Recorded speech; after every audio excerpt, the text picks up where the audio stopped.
Nosso Lar.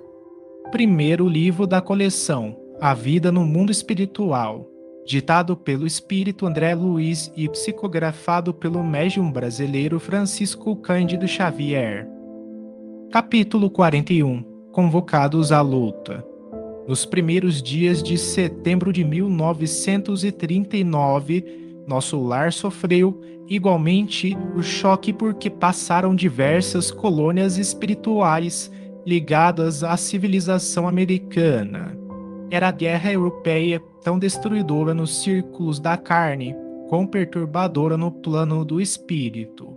Entidades numerosas comentavam os empreendimentos bélicos em perspectiva, sem disfarçarem o imenso terror de que se possuíam. Sabia-se desde muito que as grandes fraternidades do Oriente suportavam as vibrações antagônicas da nação japonesa, experimentando dificuldades de vulto. Anotavam-se, porém, agora, fatos curiosos de alto padrão educativo. Assim como os nobres círculos espirituais da velha Ásia lutavam em silêncio, preparava-se nosso lar para o mesmo gênero de serviço.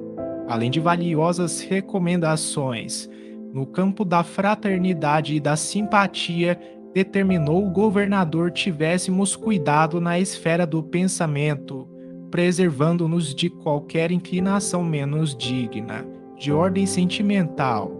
Reconheci que os espíritos superiores, nessas circunstâncias, passam a considerar as nações agressoras não como inimigas, mas como desordeiras e cuja atividade criminosa é imprescindível reprimir.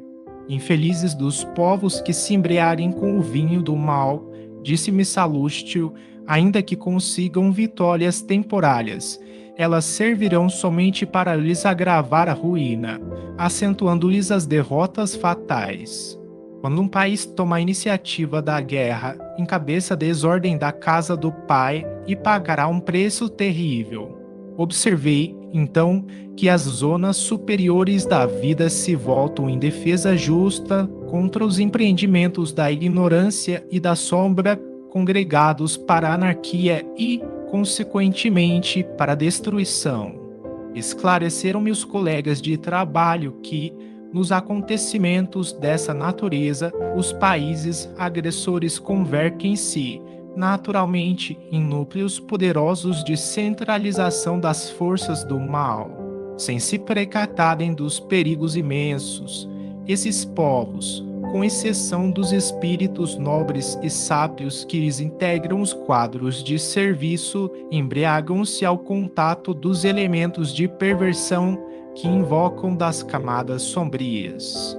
Coletividades operosas convertem-se em autômatos do crime.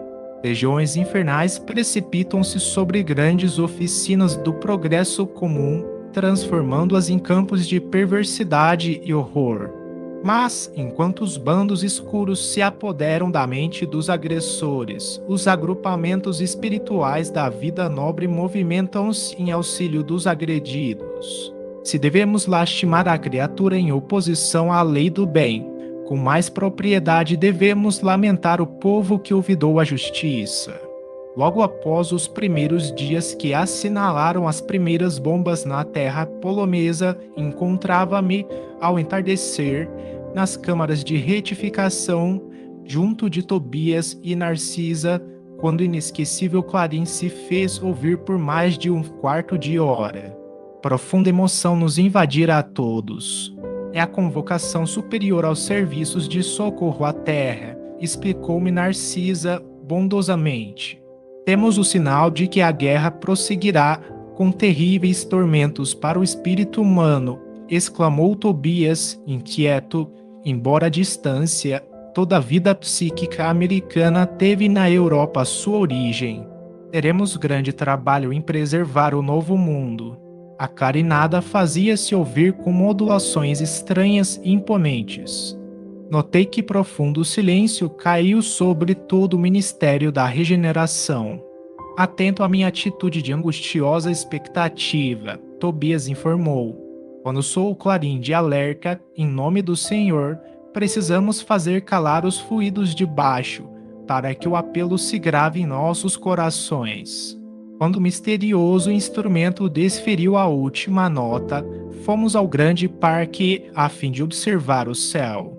Profundamente comovido, vi inúmeros pontos luminosos, parecendo pequenos focos resplandecentes e longínquos a librarem-se no firmamento.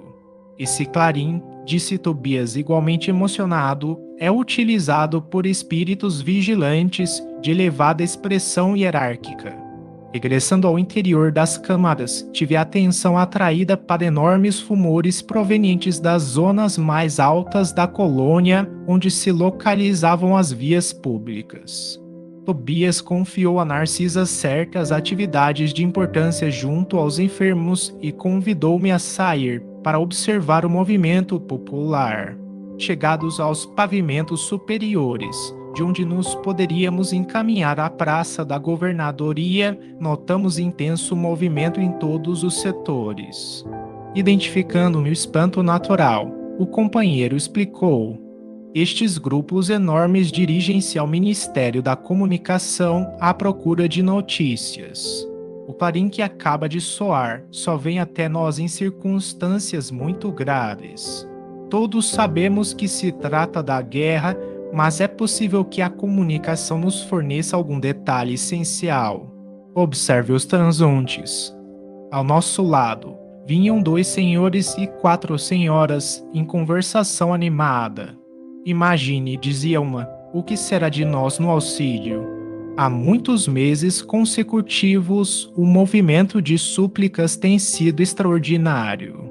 Experimentamos justa dificuldade para atender a todos os deveres. E nós, com a regeneração, objetava o cavalheiro mais idoso, os serviços prosseguem consideravelmente aumentados. No meu setor, a vigilância contra as vibrações umbralinas reclama esforços incessantes. Estou avaliando o que virá sobre nós. Tobias segurou-me o braço, de leve, e exclamou: adiantemo-nos um pouco. Ouçamos o que dizem outros grupos. Aproximando-nos de 2 homens, ouvi um deles perguntando: será crível que a calamidade nos atinja a todos? O interpelado, que parecia portador de grande equilíbrio espiritual, replicou sereno: de qualquer modo, não vejo motivo para precipitações. A única novidade é o acréscimo de serviço que, no fundo, constituirá uma bênção. Quanto ao mais, tudo é natural, a meu ver. A doença é mestra da saúde, o desastre da ponderação. A China está sob a metralha há muito tempo e não mostrou você ainda qualquer demonstração de assombro. Mas agora, objetou o companheiro, desapontado, parece que serei compelido a modificar meu programa de trabalho. O outro sorriu e ponderou: Helvécio, esqueçamos o meu programa para pensar em nossos programas. Atendendo a novo gesto de Tobias, que me reclamava atenção, observei 3 senhoras que iam na mesma direção à nossa esquerda, verificando que o pitoresco não faltava igualmente ali, naquele crepúsculo de inquietação. A questão impressiona-me sobremaneira, dizia a mais moça, porque Verardo não deve regressar do mundo agora.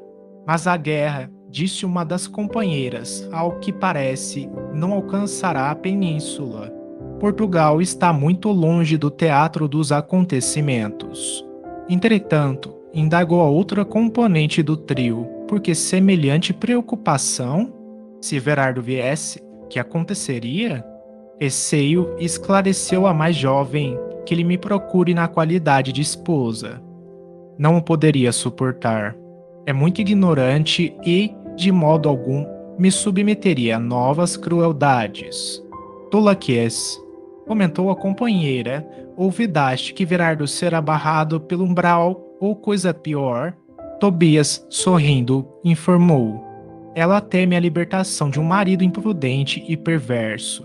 Decorridos longos minutos, em que observávamos a multidão espiritual, atingimos o Ministério da Comunicação, detendo-nos ante os enormes edifícios consagrados ao trabalho informativo.